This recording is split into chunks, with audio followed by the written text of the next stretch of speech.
Alright, hello there. Let's play Out of the Woods again. Last time, well, no, last week I guess.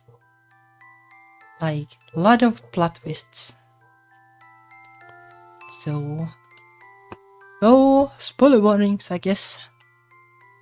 But pretty much from like every season. Hello. So like, really excited to see where this goes.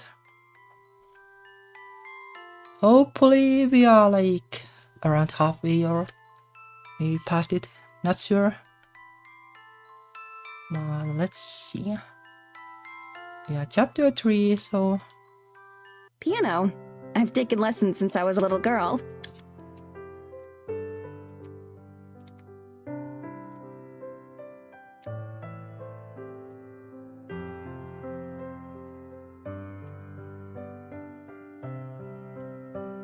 Alright. We are in this weird like forest thingy. That something to do with fairies. And they were talking about the past or something, I guess.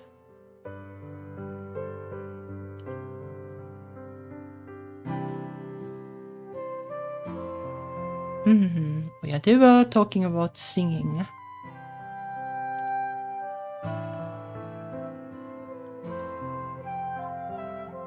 Okay. Oh, wonderful. Yeah, I miss it. Yeah, piano is gonna be rough as a ghost if you can't touch it. I flex my fingers, staring down at them, remembering the feeling of keys. Even before coming out here, it had been a while since I played. Oh. Pressed the wrong button on the gamepad. I don't think I ever consciously stopped. It just happened over time. Most of the time, the only music I'd have the opportunity to listen to was during prayers, or the occasional traveling performer. Oh yeah, the church is old and well, I guess they used it in the past. Sometimes I'd convince Mr. Braun, who played the organ, to show me some of the pieces he'd learned in the city. Or is this like when she was like not a ghost? She says this with a sly smile, sharing some private joke with me. What is the private joke?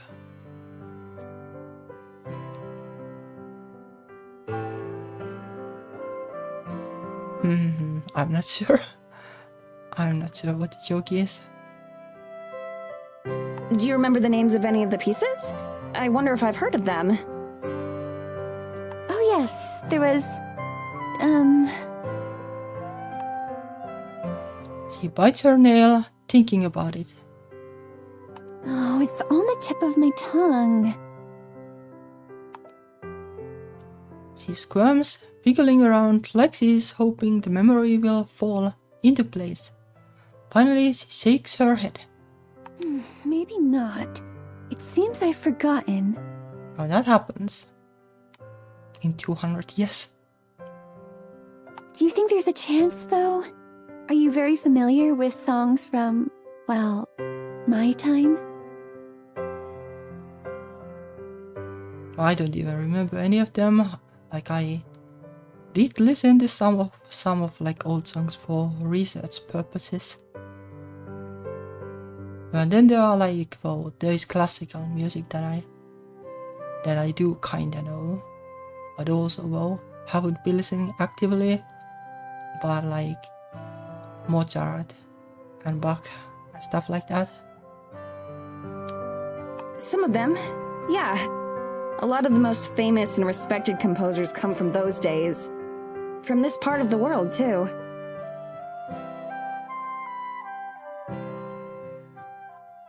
Abigail sighs wistfully and looks off into the distance.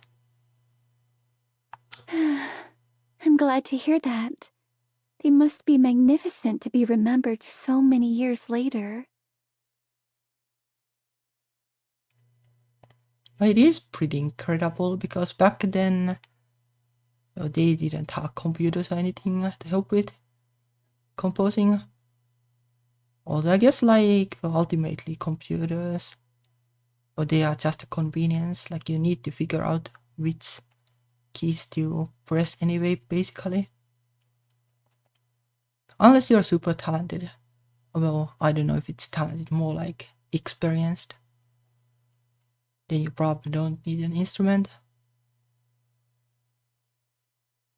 How nice that must be, to leave behind a legacy, to be missed. No, this might hurt Maddie a little bit. To be missed.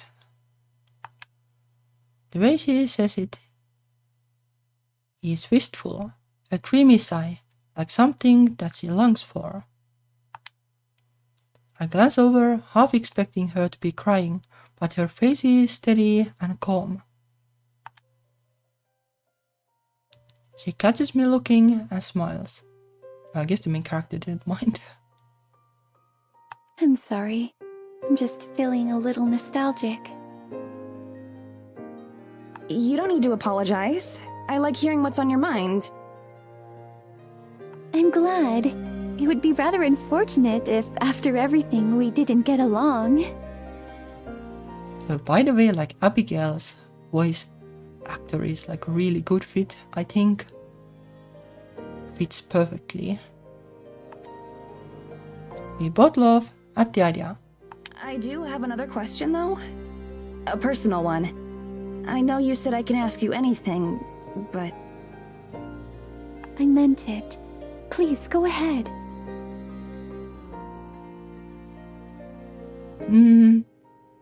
Well, let's not ask anything weird. Even though I was kinda thinking, what would be weird to ask? Well, before, you said that you've never even tried to... go back. Escape. Whatever the right word for it would be. Can you escape ghosthood? Why is that? Doesn't it bother you? Being stuck like this? Abigail scratches at the soft dirt beneath us. Of course, her fingers move impotently through it, changing nothing. If you don't want to answer, that's okay. Also, can she do that on her own? If she can't, interact with the world, apart from, basically illusions? I don't mind. I'm just thinking of what to say. So, I suppose that you've been thinking about it a lot, right? How to... No. go back. I nod. Almost constantly. I don't know if it's possible or anything, but... I'd imagine it is. No. Probably. Well, not likely at least. Don't get me wrong, I'm beyond grateful that you saved me at all. But it feels like we're so close to being alive, but not. No. Everything's changed, but at the same time, it's like nothing has. I don't feel much different, but everything's different. I have a whole life out there. Or at least I did. I can't just forget about it. Or move on, or give up, or something. I understand. Yeah, it was pretty, out of the blue. So that must sting. She's quiet, and I wonder if I went too far. If I asked something that I shouldn't have.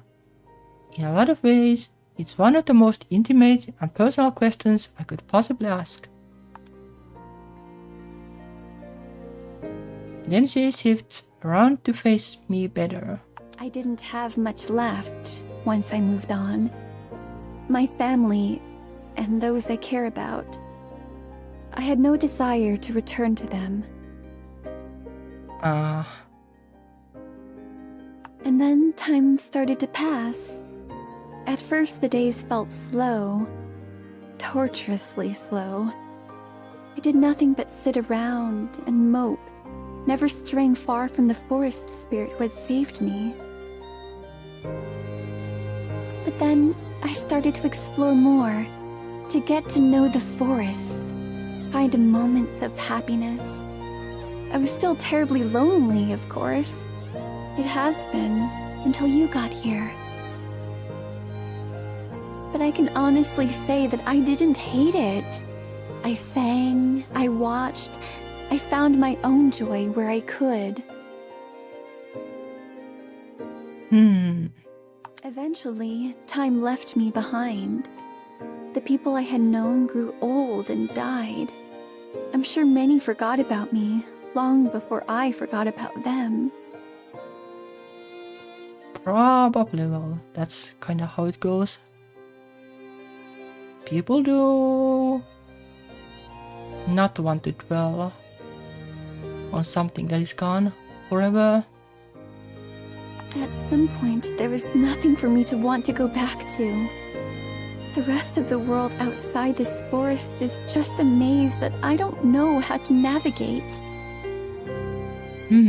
So basically, she could go out of the forest, I guess. Maybe. But I could also see like there being a link to the forest spirit or something. And her not being able to go away.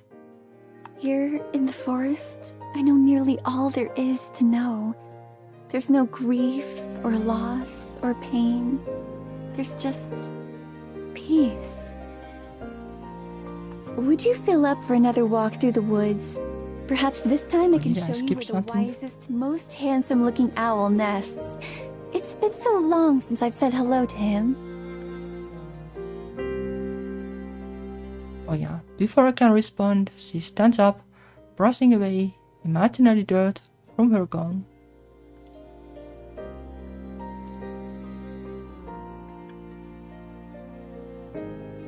She offers me a hand. I take it, and the obvious subject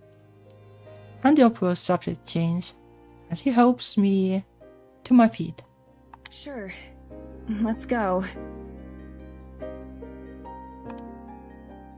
With a smile, she leads me back towards the trees.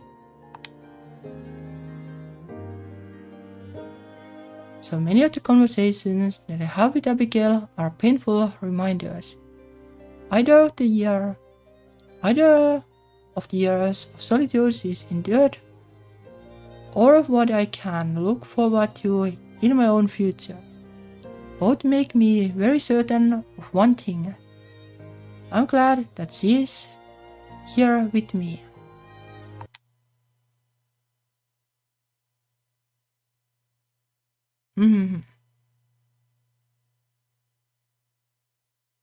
Like last time, they got like wall slammed by the mayor. It's been days since Evelyn attacked Tara. Theodora spoke to her. Days of fruitless searching for Maddie, and Tara is still trying to act like she's okay. She pores over every piece of local history we can find. She makes jokes, she tells stories. She pretends she isn't losing hope. Every day we don't find Maddie. She's lying. It's her body that tells the truth. She pulls me closer when she's under me. She stays in my arms for longer than she did before. Perhaps she even notices she's doing it, but years spent hiding my emotions have made me pretty good at spotting it in someone else. Is she doing it for me, for herself? Both? That's the only thing I still don't know. Morgan? I can hear Tara's voice calling from the kitchen. I smell the smoke a second later. I'm out of the bedroom before I realize I'm moving. My mind fills up with a million possibilities. What if Evelyn's already here? What if the cabin's burning? What if? Well, it's probably cooking things. Although failing at cooking things, I guess. I think I owe you a new pan.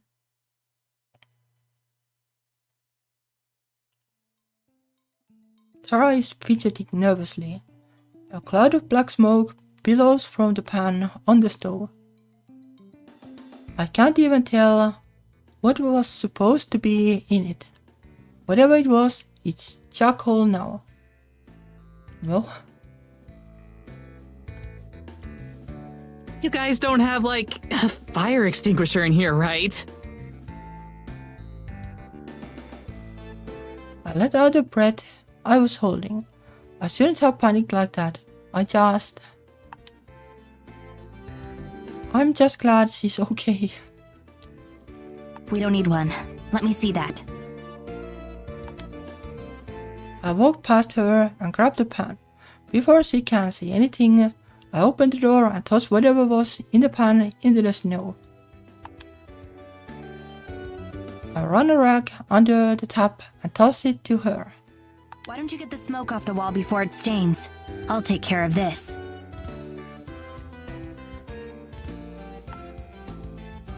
I'm still coming down from my adrenaline. I had to make a conscious effort to say it as gently as possible. I don't want her to think I'm mad at her. She seems happy being given something to do. She smiles and tries to salute, but with the wrong hand and ends up slapping herself in the face with the wet rag. I swear she does stuff like that on purpose sometimes. While Tara scrambles to do tea, I start washing out the charred remains still clinging to the pan. After a few moments, Tara shuffles nervously behind me. You don't cook much, do you? I think it was said earlier that she doesn't cook at all. Does not cooking at all fall under not cooking much? Because if so, yeah. Probably does fall under it. Then why did you... Her eyes flick towards the counter and I follow her gaze. There's a tray sitting there. It's a mess. A piece of clumsily sliced fruit. A cup of liquor. Blackened toast. How can you burn toast? Unless they don't have a toaster. You were making me breakfast. I'm trying at least, I guess. Should have just gone with the fruits. Tara looks guilty. Yeah, well, you know. She looks down and starts fidgeting with her shirt. I figure that since we're leaving the cabin, it'd be a waste to just leave it here. And, I don't know, you've been really helpful and stuff. They are leaving. And I thought maybe I could pay you back a bit. But I just wasted the food anyway. At least you didn't leave it there. You did use it in some manner. My mind realizes I can't utter a single sound. If they have sticks, they can make torches out of the jug, out of the cola and sticks. I don't really have any friends. The few people I'm on good terms would never do something like this. Make breakfast or burn breakfast. Evelyn stopped preparing meals for me the instant I could make them for myself. And even when she did, they weren't much more than leftovers of what she made for herself. Oh, that is yikesy. It was a dumb idea. Sorry. My body moves on its own. My arms outstretched, and wrap around her. Before I know it, I'm reaching up to her face and pressing my lips against hers. The minute I actually process what I'm doing, I pull away and drop my arms to my sides. We both stand there awkwardly for a moment before I'm able to speak. Thank you. You're thanking me for screwing up making breakfast? Well, you tried at least? I'm thanking you for trying. Oh, right. I guess that makes sense. I doubt someone like her would understand why this means so much to me. She has good people in her life. Random acts of kindness must be commonplace for her. But for me, I have never been treated as anything but a tool. A vessel, I guess. I have spent years turning the idea in my head, thinking that I deserved it. It was easy enough to believe.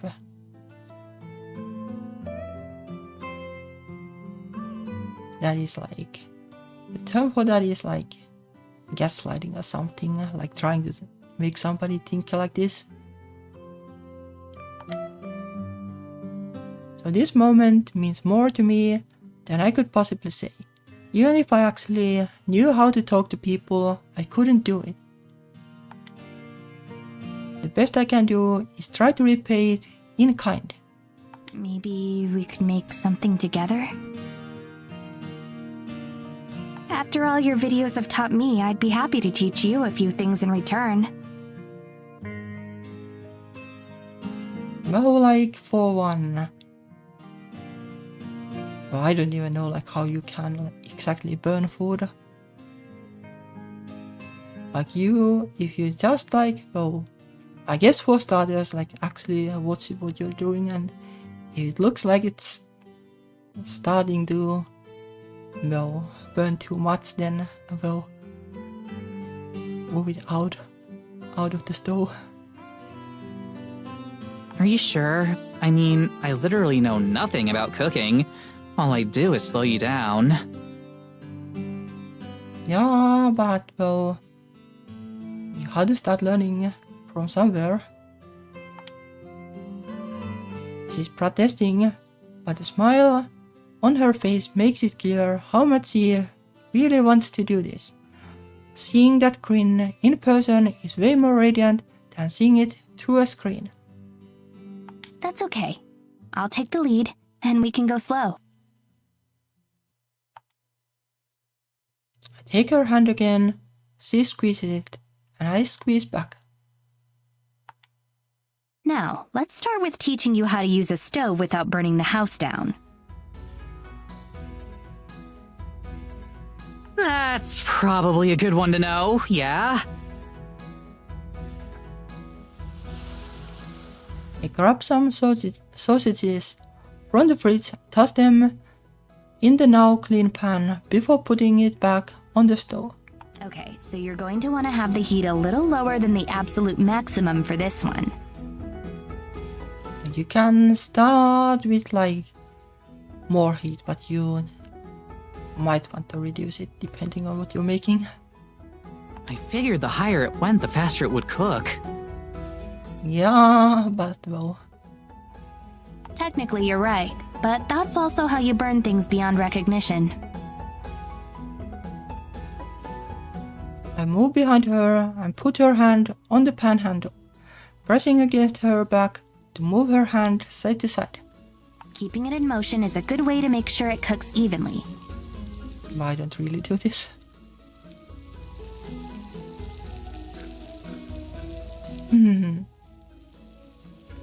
Yeah, I didn't actually pay that much attention that I would know how big it was.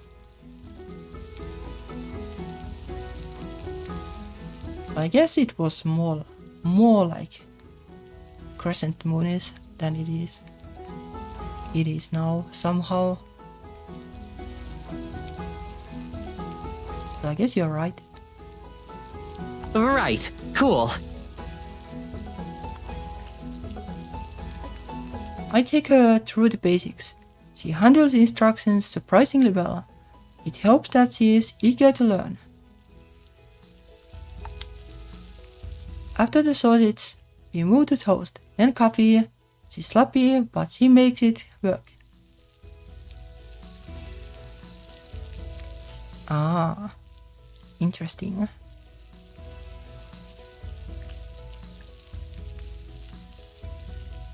Interesting. Well, it's not too close then if it's not even like half moon.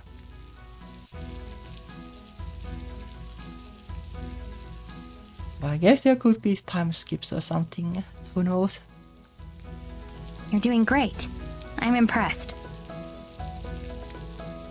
Well, doing it with you is a pretty effective motivator. Uh-huh. Very subtle. Very. When am I anything but? We finish up with the eggs, then sit down to eat. She powers through her meal, finishing before I'm even halfway through. Holy shit! That was so good! Probably as good as the sausages are to begin with. Looks like you're a better cook than you thought. Oh, please. That was like 25% me at most. Yeah, and like as long as you don't botch the sausages, there isn't that much you can do. Like crispiness can affect the feel a little bit, but not that much. But thank you. I definitely learned enough to surprise Mads when she gets back. If she gets back. The mention of Maddie instantly sucks some of the joy from the room. Nice as this has been, I know it's only temporary shelter from the cloud still looming over our heads. Her smile doesn't falter at all, but I can see her eyes twitch slightly after she speaks. I wish I could think of something reassuring to say. I'd try just agreeing with her. I don't know how hollow it would sound. But once again, she pushes it back inside. I know how that feels, although I have a much harder time smiling afterwards.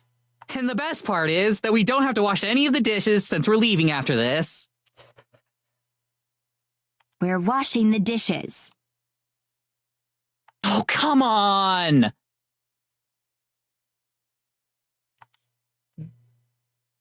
She reluctantly drags herself over to the sink. I remain seated and continue eating. A few seconds later, Tara reappears casually. Hey, quick question. It should be okay if we leave Maddie's stuff here, right? I'd hate for her to come back and be missing all her super important films. Well, got the feeling that she doesn't need them. It should be fine. With us out of the way, Evelyn won't have any reason to focus on the cabin anymore.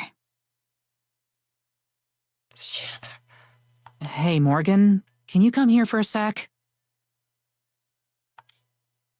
I jog down the hallway to find her staring at the hefty black bag sitting in the hall. What's that? It's Mads' camera equipment. I was just thinking that maybe we should shoot a video before we leave.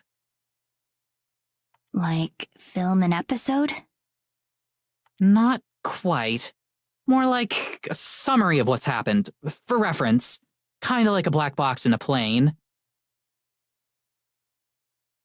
Yeah.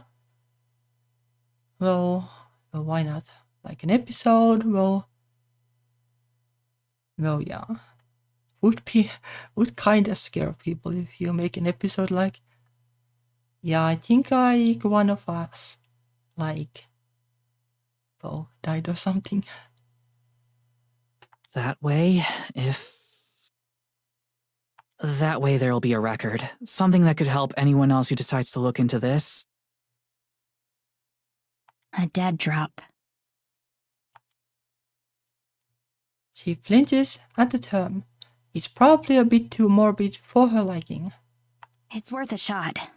I can help you film it. Are you sure? That's a professional quality camera.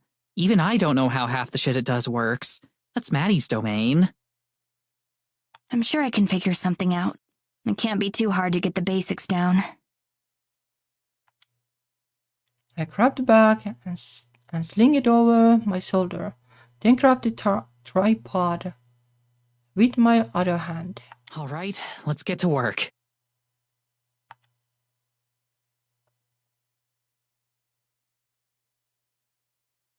Okay, wait, let me... Hang on, I think I've got it. No, that's just going to access the archive. We need to get the focus right for the main shoot. Things aren't going well. Neither of us can figure out how to work the camera. My only contribution has been getting it on the tripod. Most of the terms Tara's using fly over my head. She claims that Maddie is the one who knows all about how to make it work. But even her limited understanding is worlds away from mine. I'm sorry. I wish I could do more. Don't sweat it, you're doing fine. Lie. Maddie never taught me much. She, makes the videos. I just do the talking. She tried to taught you, but you didn't learn. Her voice is quiet. Maybe this was a bad idea. All it seems to be doing is making her miss Maddie even more. And I'm sure as hell not good enough to replace her. At least I finally managed to get the camera to a point where it's actually filming. Oh shit, you got it! She's humoring me. The picture isn't even close to being in focus. And I somehow managed to make the colors even more washed out than this place already is. It doesn't look anything like her most recent videos. I can do better. There are still settings I haven't tried. Tara claps me on the back. A bit too hard. She's so obvious. Don't worry about it. The stuff is confusing. Maybe the blur will make it look more mysterious or something. Oh yeah, that is a thing in these spooky videos, I guess. Like filming them in such like bad quality that people think that there might be something there. Sure. She leans against the tree in front of the camera. On her signal, I hit what I hope is record. I give her a slight nod and she's off. Hello, everybody! Welcome to a very special, not quite an episode of Paranormal. We've had a lot of crazy shit go down in the past couple weeks, so Morgan and I are putting this together to make sure we don't miss anything. Who's Morgan, you ask? She's our inside woman, as they say. We wouldn't have found any of the stuff I'm about to tell you about if not for her, and she's been a hell of an assistant, too. Mads would be manning the camera right now, but, she's not here right now. It's complicated. Very complicated. Her voice dips for a moment before I launch back into her launching back into her professional cheeriness. So, where to begin? Well, I suppose I should start with a little story about a spirit, also known as the only time I've had fun in church. She launches into her story without having to take a single moment to think about it. I feel like I'm watching her transform in front of me. Her uncertainty is gone. Her anxiety is gone. That melancholy she's had inside her since Maddie disappeared is gone. It's like she is glowing. I wish I could tell her how wonderful it is to see. But I know I'd never be able to say something like that. Anyway, that's pretty much all we have right now. Hopefully Mads will be back soon. Probably not. I hear her voice shake for a fraction of a second. She corrects it instantly, but I know I heard it. I'm not gonna lie, there's some bad shit out here. Maddie got caught up in it somehow, but it's nothing that's gonna last. Sure isn't gonna last.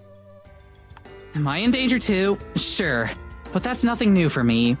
You're talking to a girl who nearly got eaten by a bear because park rangers suck at their jobs. That has nothing to do with ghosts, though. I'm just making this so we don't have as much to go over when we find her. The dry air out here is killer on my throat, so I could use the help. He coughs loudly. I'm not sure if it's real or just for emphasis. And Evelyn, if you find this, know that we're gonna make you pay for what you did. Her voice breaks again. This time it's unmistakable. Maybe this was a bad idea. She takes a minute before she starts talking again. Her voice is shaky. Her face is a strange expression I have never seen before. I'll do whatever I have to do, you know? If you're watching, I want you to know that. Can you just give me my friend back? Can you just do that now? Nope. I'll do anything, I swear. Uh-huh. I don't care if we don't find any more evidence. I don't need anything else from this trip. I just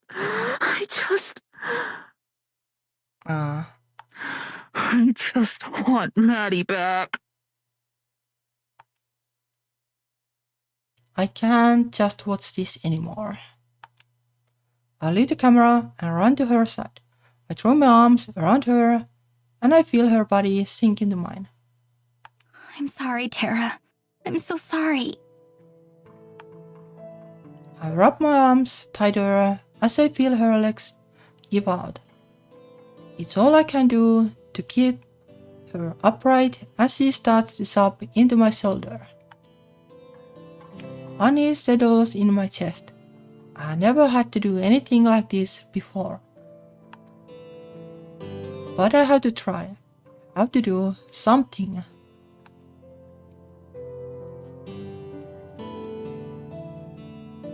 Okay.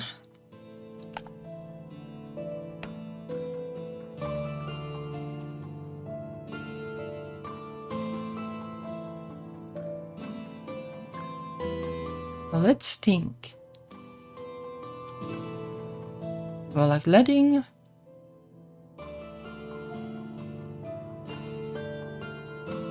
Oh, this is an interesting FAQ.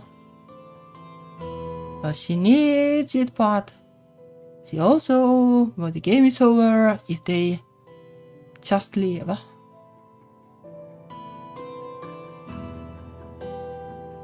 I'm pretty sure they had to somehow meet the ghosts. Oh, let's see how that goes.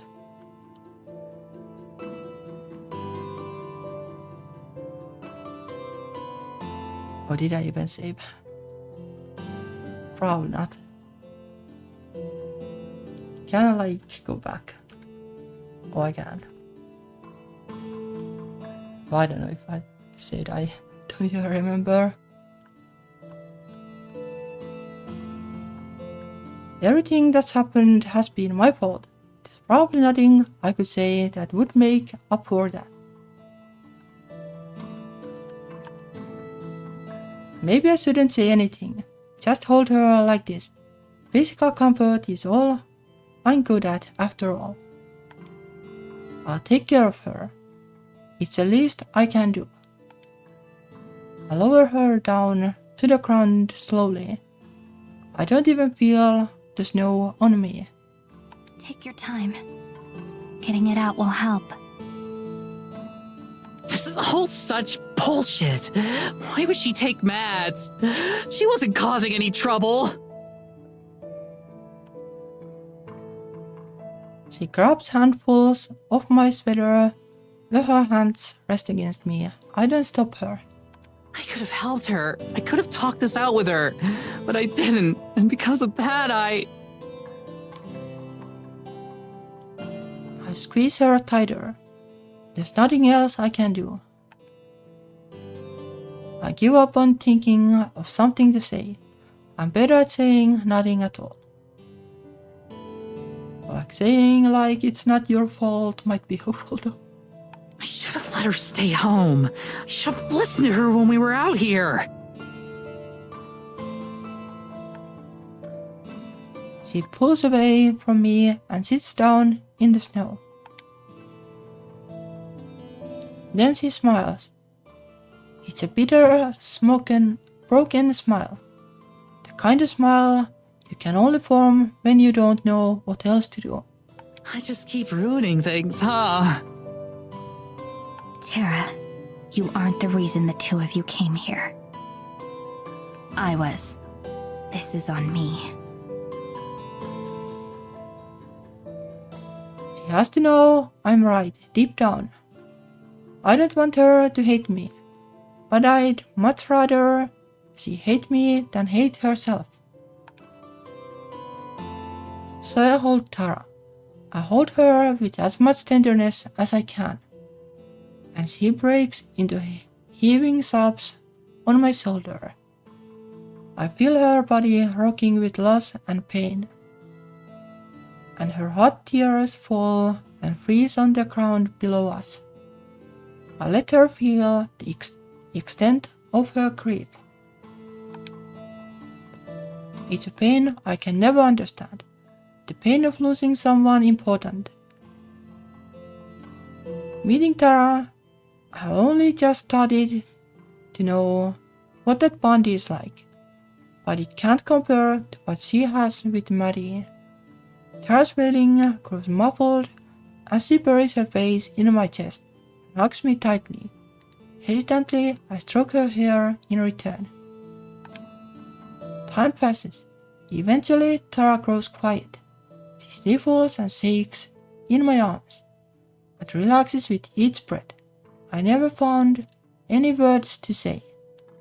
We sit there together until finally Tara lifts herself from me, her face red and puffy. She gives me a big smile and wipes her face. I start to pack up the camera as she cleans herself up. It seems like this might have helped after all. I'll probably just leave it be and head back with her. But one thought keeps burning in my head. How to tell her. Tara. I'm going to make sure you get Maddie back, no matter what. Mowing in a coffin, I guess. She stares at me like I just spoke to her in another language. Then she finally gives me a smile that doesn't have an ounce of sorrow in it. I know. If anyone can, it's you. I'm not sure what she means by that. I hope she is not thinking of the same thing I am. She probably thinks I'm just talking big, like I'm some brave knight about to go kill a dragon. I wish that was true. But I'm thinking about the one way I know I can save her. The way that only I can. And that's to give Evelyn what she wants. But that is a bad end. Sounds like that. Me.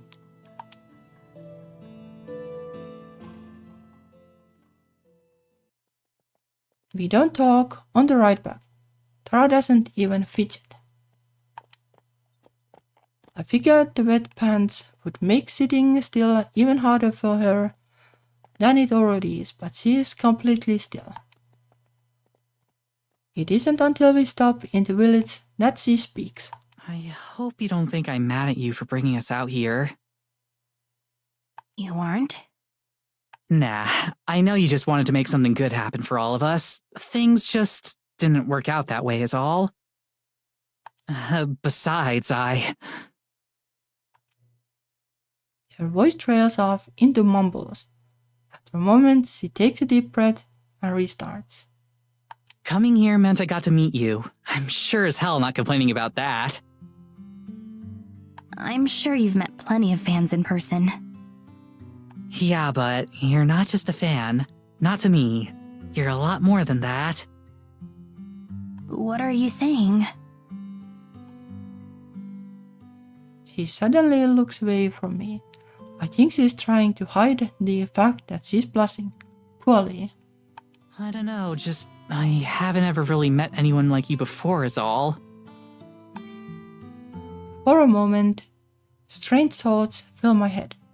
I want her to say more than that. I don't know what I want it to be. I just want more. But I know better than to ask for that. Yeah, this kinda sounds like a bad end. If it helps, I haven't met anyone like you before either. Well, I could have told you that one. I am one of a kind, you know. No argument there. I'm having a hard time looking at her. I don't know why. This is a new feeling. I put it away and reach for the carriage door instead. There's a weird air in the carriage now. Let's get inside. We still gotta figure out how much of your stuff we can fit in my closet. I mean, I could just leave some of my clothes on the floor. That's what I do at home. Not happening. I like being able to see my floor. Can't blame a girl for trying. I can't help laughing. She laughs too. She's going to be okay. I know she will. And I'm going to make sure she stays that way.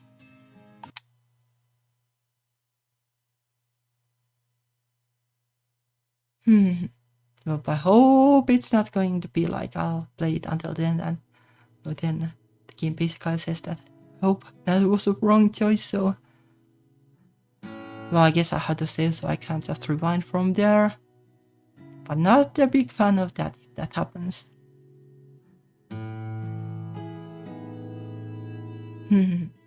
By now, I all but given up on being able to see Tara again. But I can't abandon the idea without at least trying to get through to her. She deserves to know that I'm okay. Or at least okay as I can be, given the circumstances. At first, Abigail was hesitant about interacting with other people. I don't blame her.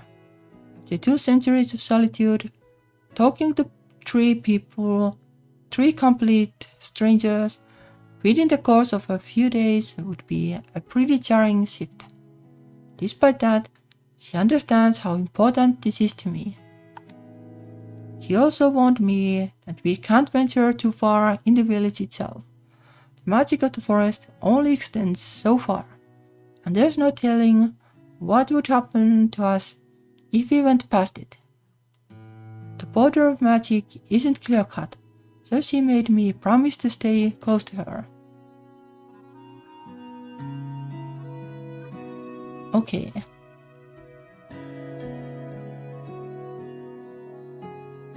Well, as long as these choices will either happen close to the end or, well, it is pretty quick dead ends, then it's probably fine from a streaming point of view.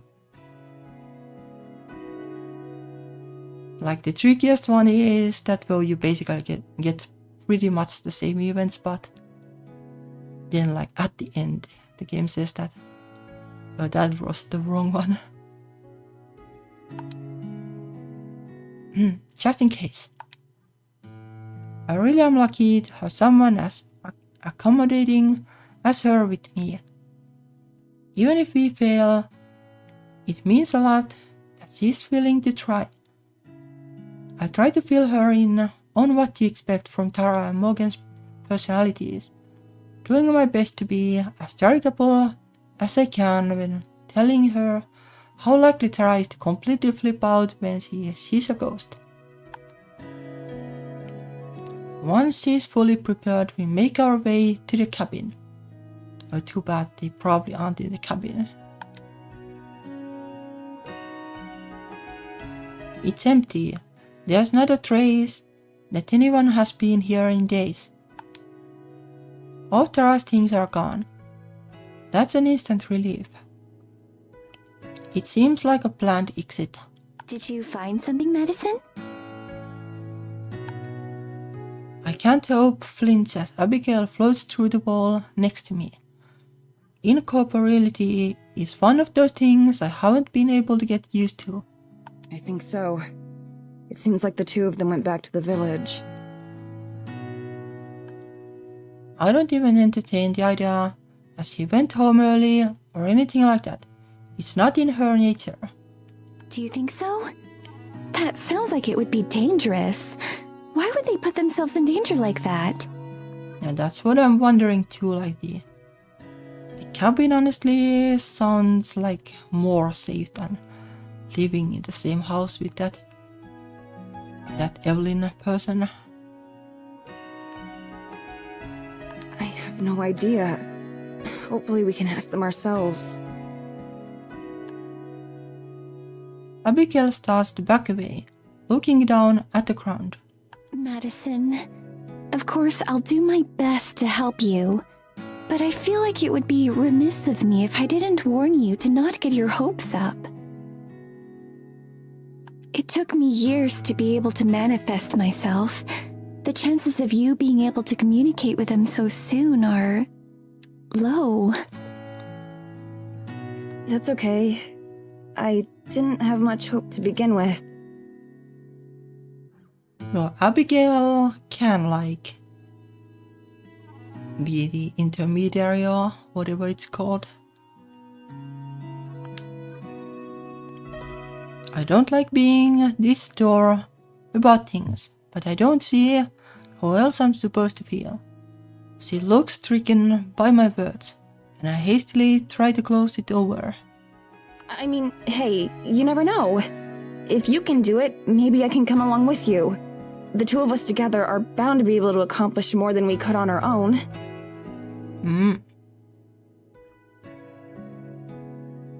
Together.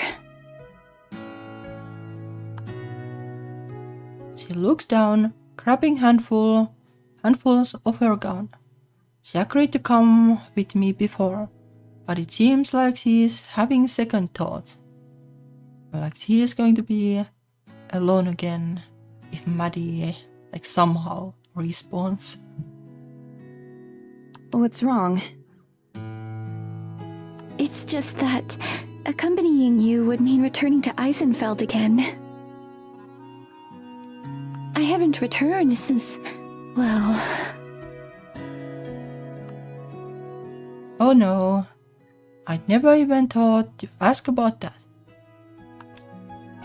I've tried to avoid talking about her death as much as possible. Strange as it sounds, it feels like it would be rude in a way, invasive. But I should have at least checked with her before suggesting we make our way there. I got the feeling that she somehow. And they were about to do something to her and she ran away to the forest and, well, rip basically. I'm sorry, Abigail. I didn't mean to... To my surprise, she hurries back towards me and nearly bumps her head against mine as she closes the gap between us. You don't have to apologize, Madison. I agreed to help you, and I'm going to honor that commitment. Besides, maybe it could be good for me. I can't avoid going back there forever. No, you can. Has been fun for 200 years. And having you there will make the burden of memory much easier to bear. Well, I guess we might get some like a backstory sooner or later then. Her conviction combined with her invasion of my personal space makes my face flush red, and for a moment it looks like she's worried she upset me. I give her the best smile I can manage. After years of making paranormal, I'd hoped maybe a bit of Tara's charm and social skills would have rubbed off on me. They haven't. If you say so. As long as you don't feel like I'm forcing you or anything. Not at all. You've been nothing but kind to me, Madison. I want to repay that kindness. If anything, I still feel like I'm indebted to her for saving my life. But I know she wouldn't see it that way. I've done my best to be polite, but I haven't exactly made any grand gestures of thanks to her. Thank you, Abigail. Really. Of course. Now then, shall we? Lead the way.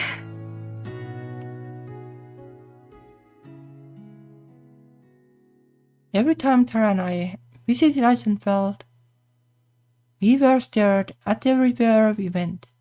Now seeing everyone walk by Abigail and me without so much as a glance, so much it's surreal. Abigail gazes at the buildings as we pass by, occasionally pointing out ones she remembers from her time. Her voice is a strange mix of excitement and melancholy. I'm not sure if I should encourage her mood or try to comfort her. One thing that could be possible is that also like Abigail was supposed to be the vessel, like way back in time, but like she ran away.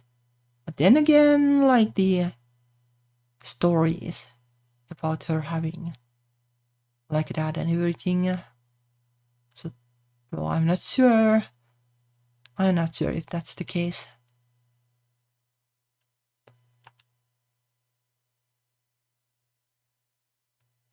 As we enter the town square, we start to encounter larger groups of people.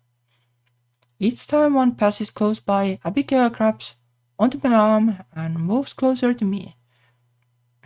Is she scared of crowds, or is it something about the villagers themselves that has her shaking? I'm tempted to ask her, but I think better of it. For all I know, this fear could be connected to the way she died. My mind runs wild with possibilities. Maybe she was burned as a witch, or cast out of the village. This definitely isn't helping. I need to focus. Thankfully, it's not too long before we reach Morgan's house. I just hope they are here. And more importantly, I hope we can reach them. Are you ready, Abigail? I'm ready. Let's go.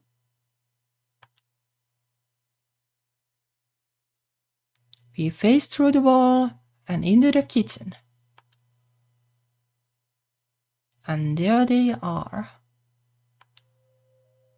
Tara and Morgan sharing breakfast, close enough to touch.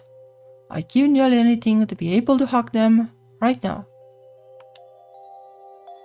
My feelings are a mixture of guilt and elation and worry, but more than anything, I'm glad she's okay, both her and Morgan. I need to talk to Tara. There's so much I need to say and ask. Tara! Can you hear me? Probably not. Morgan, this is delicious. How the hell do you know how to make all this stuff? Apparently she can't. She doesn't even look in my direction. Most of it I picked up from older folks in the village. The rest I pieced together from random cooking videos. When all this is said and done, remind me to give those channels a shout out in an episode, because this rules. I try waving my hands in front of their faces, hoping that maybe a movement will convey that my voice clearly can. Once again, no reaction. But Abigail can't make noises either. Morgan leans towards Tara, passing right through my hand. Maybe you'll learn enough while you're here to make a few cooking videos yourself. Are you asking because you actually think that'd be good, or do you just want to see another video where I almost burned my house down? Morgan shrugs and gives Tara a small smirk. When Tara chuckles in response, I feel another surge of sadness. I knew I shouldn't have expected this to work right away, but I'm still crestfallen. Having them this close hurts in a way I couldn't have imagined. All the time I spent feeling ignored while I was alive seems so trivial compared to this. So what's the plan for today?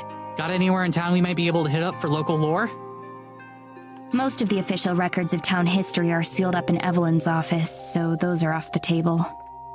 But we might have some luck checking out older buildings around town. She's done a good job of cleaning up evidence of what Eisenfeld used to be, but maybe you'll notice something I didn't. Sure, I mean, it's worth a shot.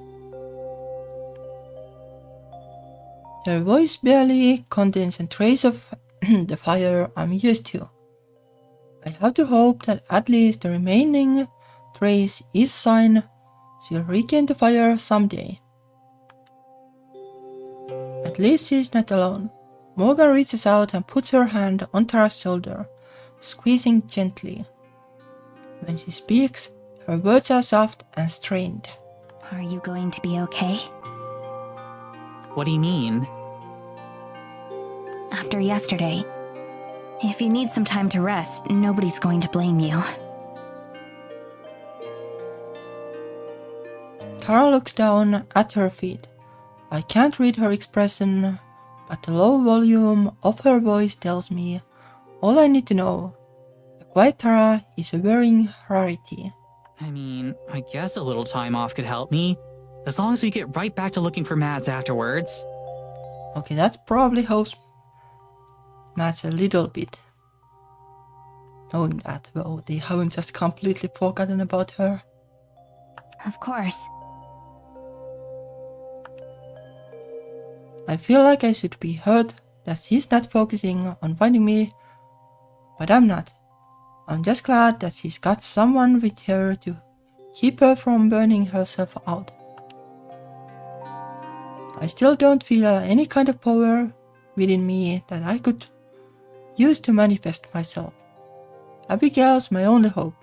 I turn to her, trying to keep my voice level despite my desperation. Abigail, do you think you can manifest? Even if I can't reach them, maybe you can. Do you need like the forest to manifest, or does it work in the village?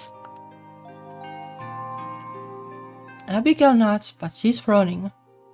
My heart wasn't exactly soaring, but I can feel it sink even further. I'll try, but whatever power I had that allowed me to appear to you has felt much weaker since I used it to save you. Ah, but that's a bit of a problem. Abigail closes her eyes and starts to lift higher off the ground. As I watch, I feel a strange feeling in the air around me. As if it's bending around her, being pulled aside so she can step through the border between our worlds. For a minute, it seems like it's actually working. I'm trying to figure out what exactly I'm going to say when I feel the energy in the air start to fade.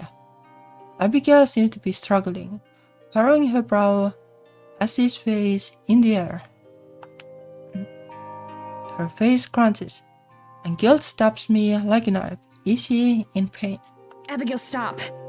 It's okay. Maybe if I just try a little harder.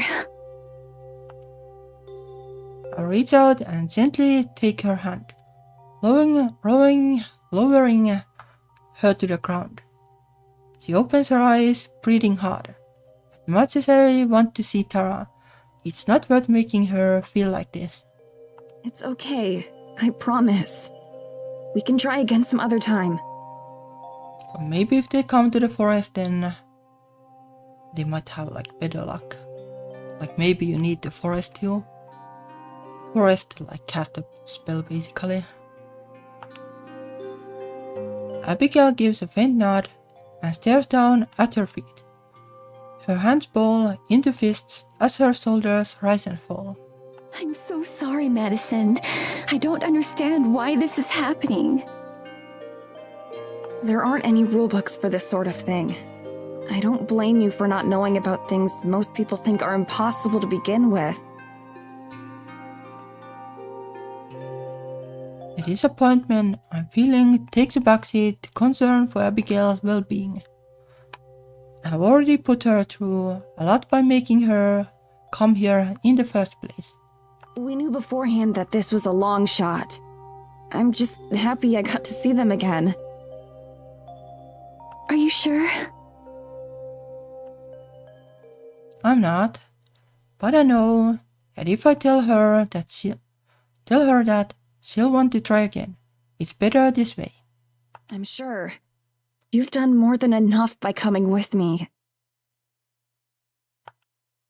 I look back to Tara and Morgan, taking what I pray isn't my final glance at them. To my surprise, Tara is leaning against Morgan's shoulder, while Morgan's arm is wrapped around her back in a loose hug. Thank you. As messed up as all this is, I'm glad that you're the one helping me get through it. Tara's voice is soft, and it carries a vulnerability I don't think I have ever heard from her before. Same here. We make a good team. Tara raises her head to look at Morgan, their faces inches apart. We should have a team name, like the Dream Team or something.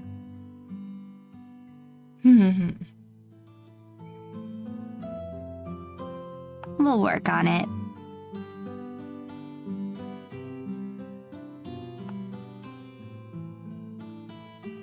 I already had a feeling that the two of them had something going on before all this happened. I'm not that surprised. If I'm being honest, stuff like this has happened before with her.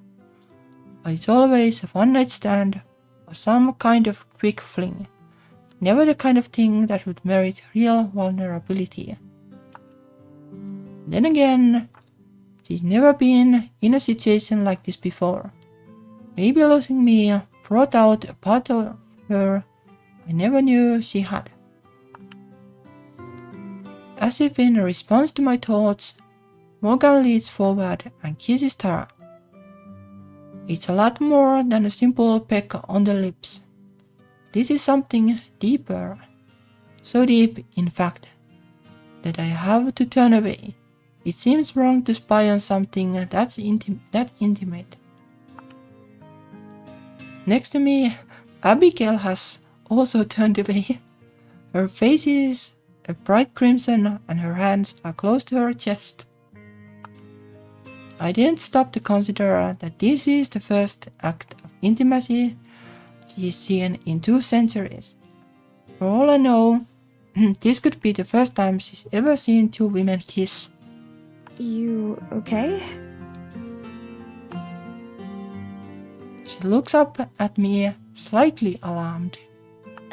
Yes. I'm okay. I just wasn't prepared for something like that. Trust me, I wasn't either.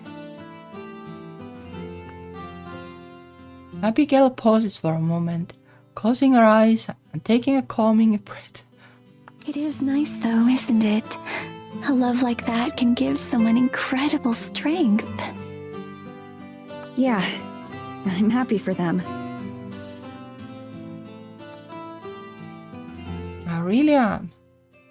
Maybe this will help her cope better now that I'm gone. But we should probably go. I feel really weird being here for this. Of course. Maybe we can try this again another time. Her words lack conviction, but she doesn't protest. I'll have to think of some ways to cheer her up once we get back to the church. Hey, do you want to maybe... The front door creaks open. All four of us freeze as we face the entrance. Evelyn stalks in and slams the door behind her. She doesn't say anything, but neither do Tara and Morgan. Tara's shaking, and Morgan places a protective arm in front of her as she glares at her mother. I shiver too, desperately wanting to look away, but feeling unable to. Part of me screams to something, anything, to get her away from Morgan and Tara. Yet, there's a strong part of me screaming, I need to leave, I need to get out of here. But I feel just as frozen as the day I died.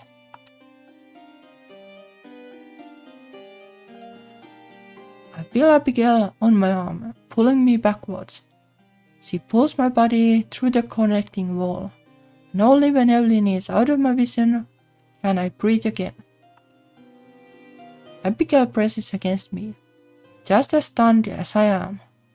I try to keep calm, telling myself that she doesn't even know we are here, that she can't hurt me anymore. Evelyn passes through the door, and by the corner where Abigail and I are lurking. And she stops. Slowly her head turns to look where we are, where there's otherwise just empty space. She's so close that I can see her face contoured in recognition and shock. Madison!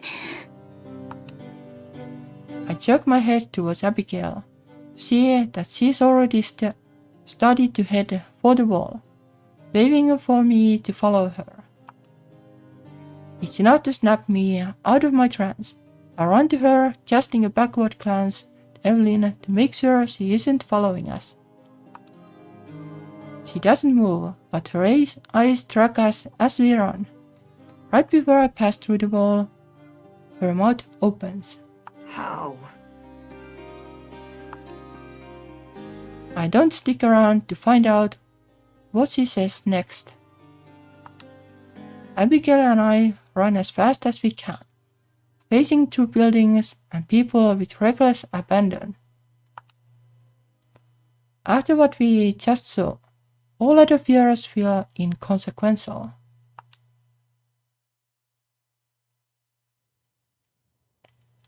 By the time we are back in the forest, it's clear that Evelyn has no interest in pursuing us, for now at least. Madison, are you okay?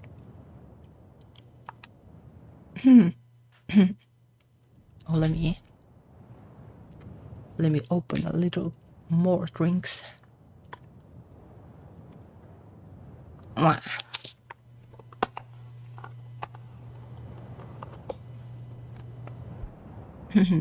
Iced tea.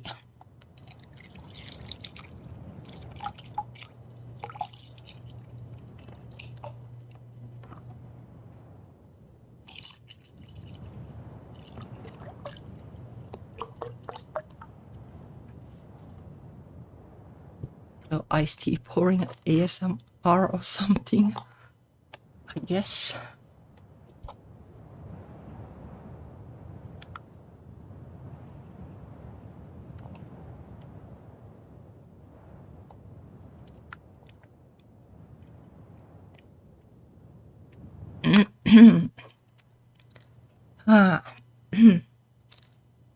She puts her hand on my shoulder, pulling me closer to her. My head drops painfully. I breathe, and my breath is shaking, but her touch grounds me. I'm not sure.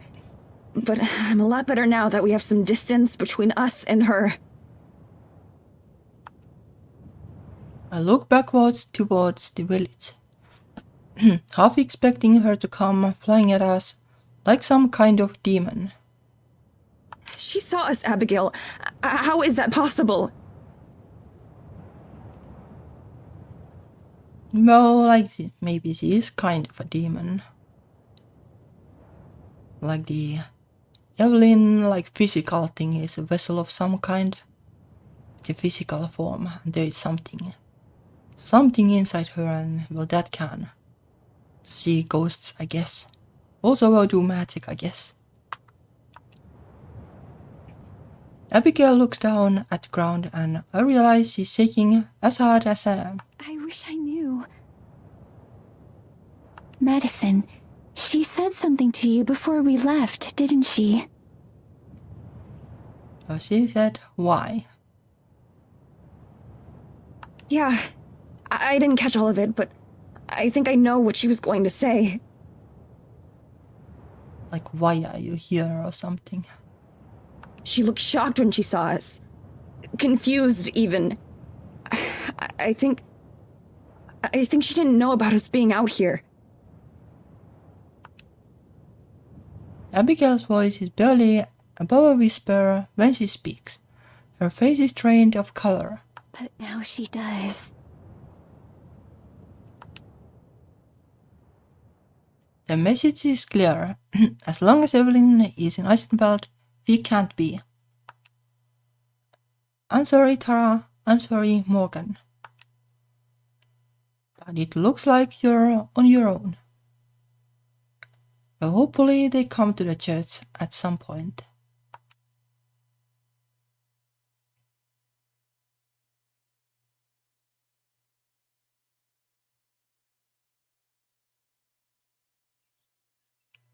The midday sun sits high in the sky, setting everything aglitter. The vibrant music on the forest, the pitter-patter of dripping snow, the chitter-chatter of birds, and the accompanying breeze is especially loud today. The events of yesterday are a forgotten nightmare, and so today must be a dream come true. Madison stands with her back to me and to the church, facing the forest. Her head is tilted back ever so slightly. For the first time, she looks truly at peace. For the briefest moment, she's framed by the sunlight. Then perhaps sensing me watching, she turns around and smiles at me. And I can't help but smile back. Without a doubt, the past several days have been the happiest of my extraordinarily long existence. Good morning. Did you sleep well? Yeah, I did. It's getting a bit easier.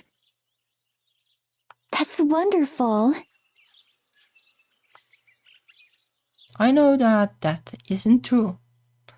That she tossed and turned and sighed until early in the morning. I know, but I understand.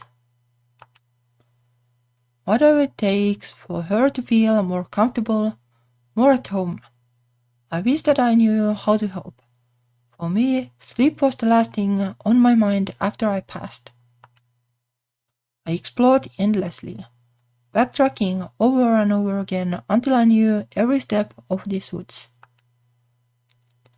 I made the most of my situation as best I could, and rather well, if I do say so myself. What would you like to do today? Let's go back to that forest clearing. The one where the fairies live? I'd like to see it again. My soul sings. That out of everywhere we have been, that would be the place she wants to return. I rush to her side, drawn to her presence like a magnet. Simply being near to her makes me happy. A part of my mind screams at me that I don't deserve it. the same way that she doesn't deserve to be so miserable. Still, I put on my brightest smile as I touch her arm. That sounds perfect. I'd like nothing better. Shall we go now? Yeah, sure.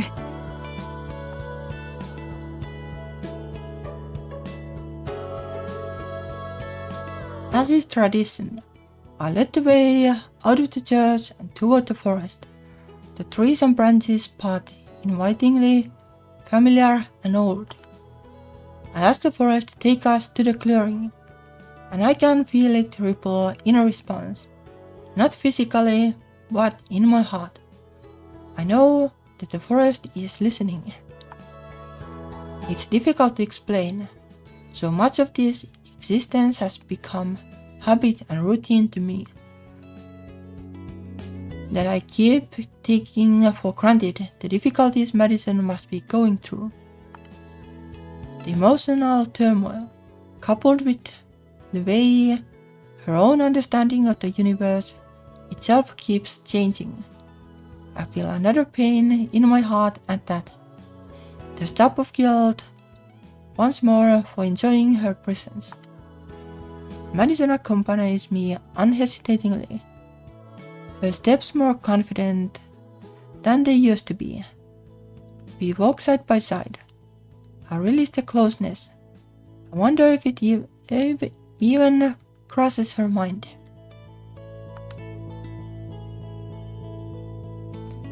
When we reach the clearing, Madison sighs contentedly, relaxed and easy. A tranquil expression settles on her face, like a masterpiece of art. I'd spent the whole day appreciating that look if I could. The crow's serenity is contagious. I also feel a little more at peace here. We head for the shore of the pond, still and glassy as ever. I really love it here. It's so calm. I nod. Of course, we have discussed it before, but I don't mind. I could listen to her talk about anything for any amount of time. It actually reminds me of somewhere back at home. There's a little lake near where Tara and I live. Sometimes I like to go and sit down there to think. There are a ton of geese and ducks around too. Sometimes they won't leave you alone, so you just have to ignore them. Yeah, it's a bit like that. Here too. I envision a flock of birds surrounding Madison, all quacking and vying for her attention. But the ducks don't really come too close, but these seagulls, well, they will try to, steal your snacks if you're not careful. Maybe they want you to sing to them too. Madison loves, sweet and subtle. It's the most beautiful sound in the world. Nah, they just want food. It's really popular to go down and feed them. Moms do it with their kids a lot. But then the birds get so used to it that they think every human has frozen peas for them. Yeah, it's forbidden here in the city because of that. They must be disappointed quite often then. Yeah. She trails off, looking wistful. I'm sure that she is thinking of home. I try not to ask her much about her life before I met her, because I know that the memories hurt. To my surprise though, Madison clears her throat and continues talking. I wish that you could see it someday. My home, I mean, in America. I think you'd like it there. Would probably be a pretty long flight. As ghosts. I'm sure that I would. I'd love to see any place that you care so much about. All of the buildings and the lights. I try to envision what it might be like, but it's futile. There's so much that I don't know, so many things that I haven't seen.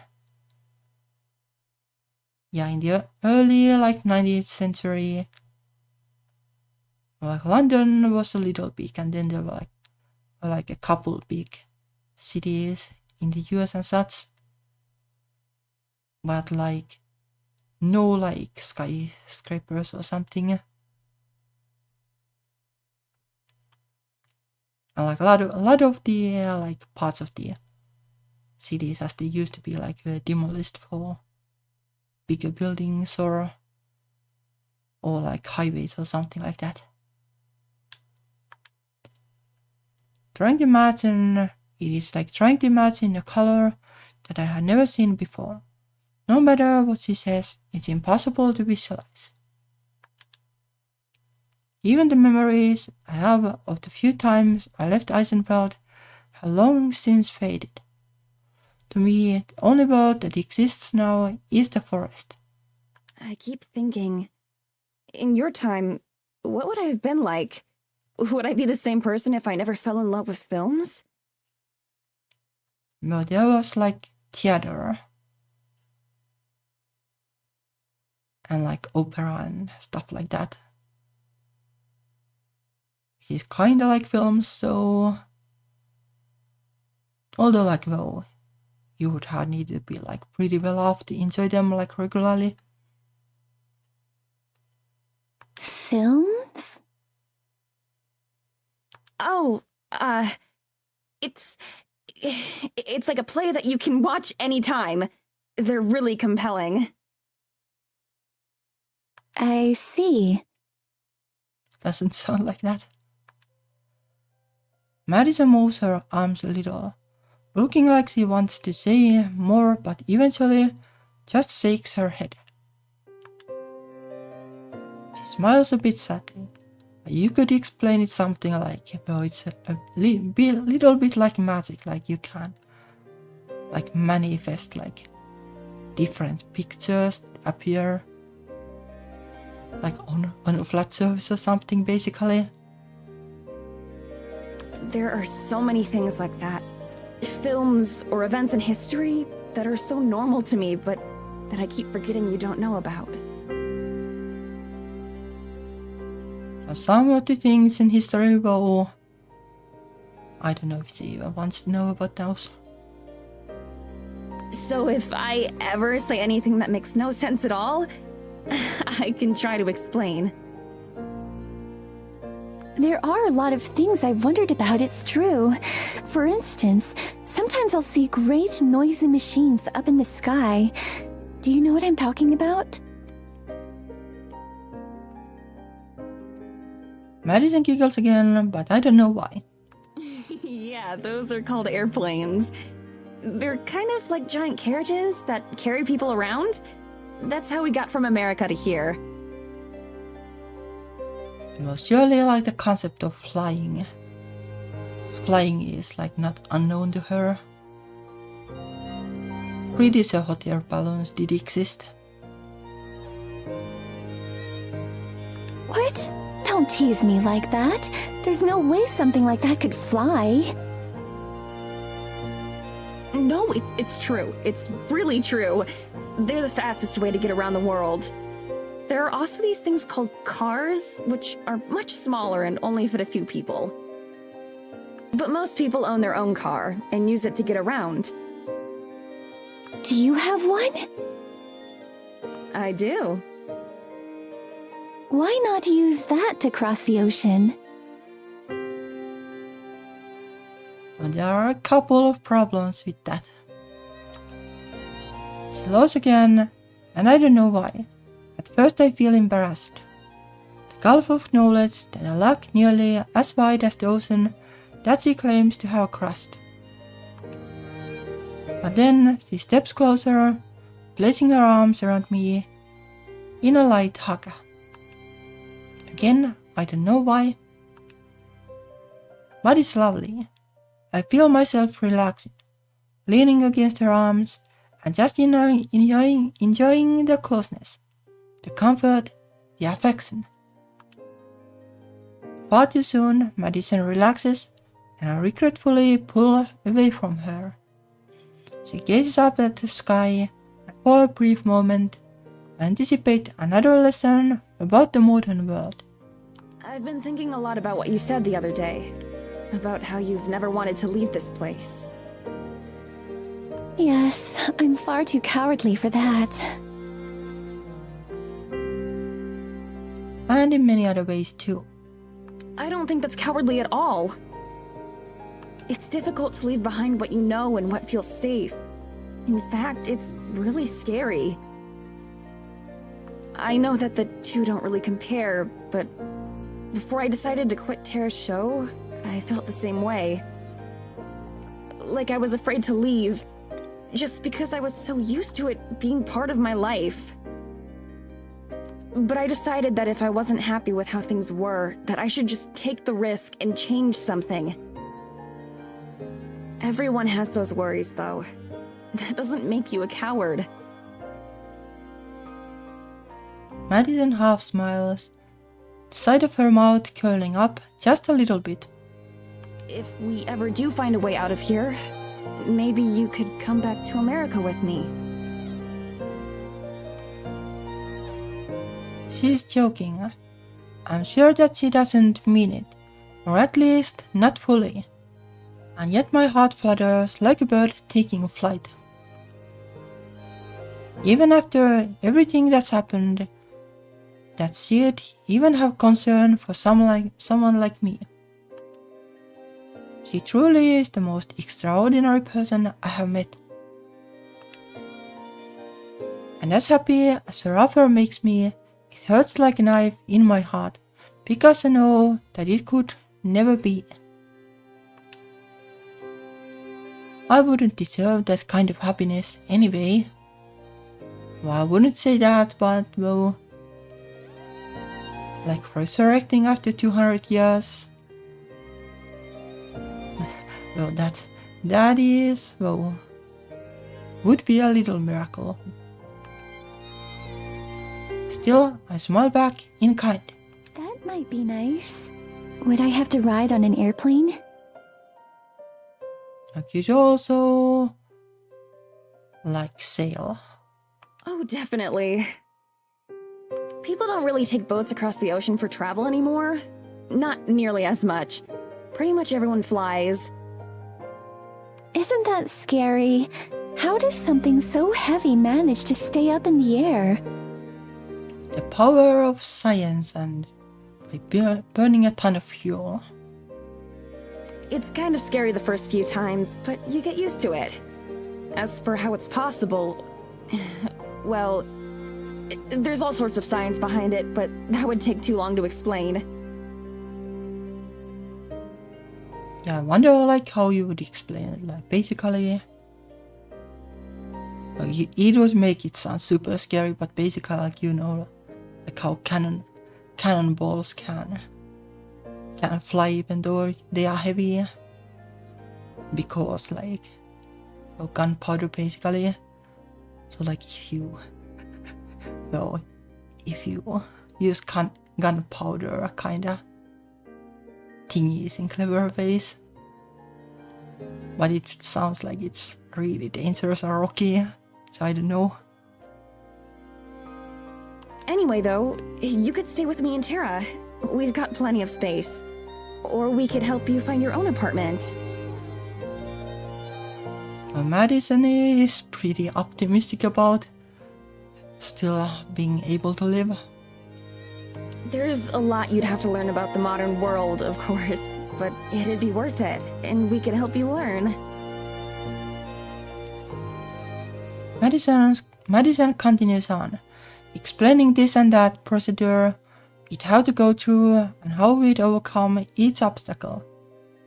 Like how do you even get like a passport for her and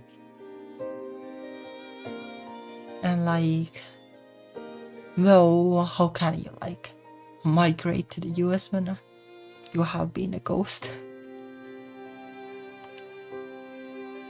I play my part, smiling and nodding along. It's an easy role. It does sound wonderful. In fact, there's nothing I'd like more.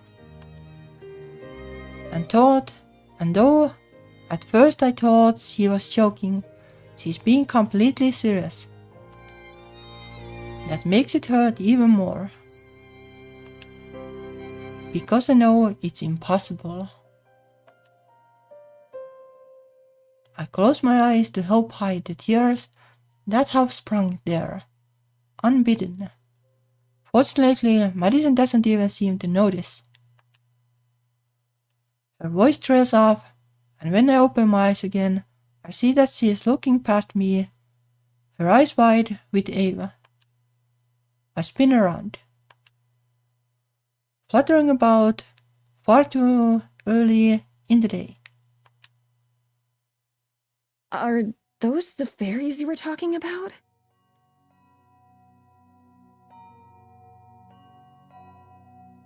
Those are fairies, I guess.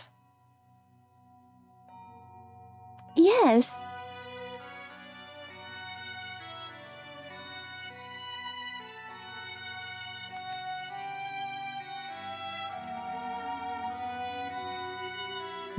Kinda like not so happy music. A handful of them flit amongst the trees and lights, paying us no mind. They move like dancers, their motions fluid and in sync with each other. As one rises up to adjust the hanging light, another fairy waves between branches, carrying something in its hands that I can't see. Though I only spy a few of them right now, I'm sure that many more are just out of sight, deeper in the grove or otherwise nearby. Madison watches them with unabashed Ava. What are they doing? I shrug. I'm not sure. I've never seen them out during the day like this. Usually they stay hidden in their hive until the moon is out. Maybe they are worried. They aren't like humans. They're something entirely different. Even though I've spoken with them before, I don't really understand them. Wait, they can talk? Like they can speak human language? Yes. They aren't the most eloquent, but yes. I see. Well, Geladora is supposedly a fairy, and she can talk. I guess it makes sense. But Geladora can speak English. The only time I have talked with them was the first time I came to this grove, all on my own. At first they had tried to drive me out, but eventually realized that I meant them no harm. Since then, we haven't interacted. Okay, that's like 200 years. Well, minus some, I guess. Being Finnish neighbors, I guess. They're part of the forest too, right? In the connected way that you were talking about before. Yes. So we'll rally the fairies to talk to Tara and Morgana, I guess, at least. Though probably not. She makes a sound in acknowledgement, but doesn't say anything more. Whatever implications or meanings that might have to her goes unspoken. Soon the fairies disappear once more into the trees. Whatever business that called them here finished, they go silently, not even the hum of their tiny wings reaching us. And after only seconds, we are left all alone again. They weren't anything like I expected. I don't know, they were pretty samey as I expected. Really? How so? In stories I've heard, Fairies are always smaller and look like little people with wings. Not like what we just saw. I don't know, they looked small and like little people with wings. To me. And they usually live in flowers and fields, not the snow. But the trees are kinda like flowers. But those are just stories, of course. I keep having to remind myself that this is real life.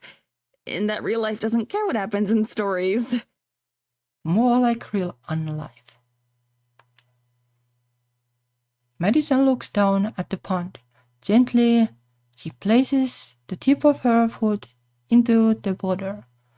Of course, the water remains still, like she isn't even there. She takes a tentative step forward. Still standing upon the water, it supports her effortlessly. Her hands are slightly outstretched, as if she might lose her balance or footing and fall in. She turns around to face me. I had an idea, actually. About getting out of here. Do you think that the forest spirit could help us? It's powerful, right? Maybe it could use its magic to make us humans again. Well, that sounds very simple, but like the forest spirit did like save Madison, but could it save the body? It kinda sounds like nope. We could even talk to it together. You'd seriously be welcome to come back with me and Tara. I'd like that a lot, actually. Doubt it's that simple. I can't look at her, can't meet her eyes. All I can do is nod, trying to smile and hoping that she doesn't see my tears. I'd like that too. Perhaps it could help. There's certainly a chance. Certainly. There isn't. Her face lights up. Even the prospect of leaving makes her happy. Great! Maybe we can plan together what the best way to ask it would be? I just nod again. It's all I can do. Sure. Sure. I can't bring myself to tell her the truth. And no matter what she asks, what she says, there's no way the spirit can grant her wish. It's not just something that can be reversed. Her mortal form was destroyed by Evelyn, just shortly after I saved her spirit. As far as the rest of the world is concerned, Madison Rains no longer exists. Neither the forest spirit nor I have the power to remake her. Yup, well, there's no escape.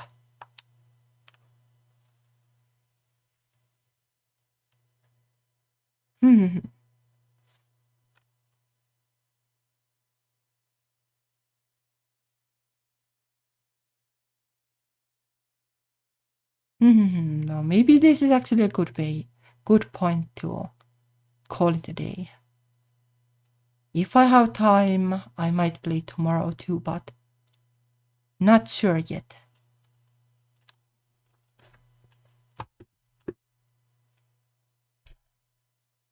But like there is still 3 chapters, so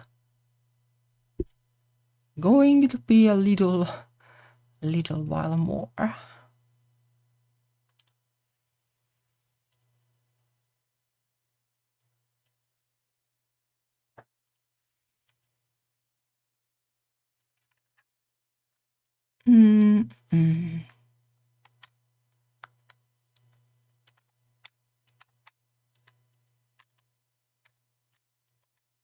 Well, it is interesting.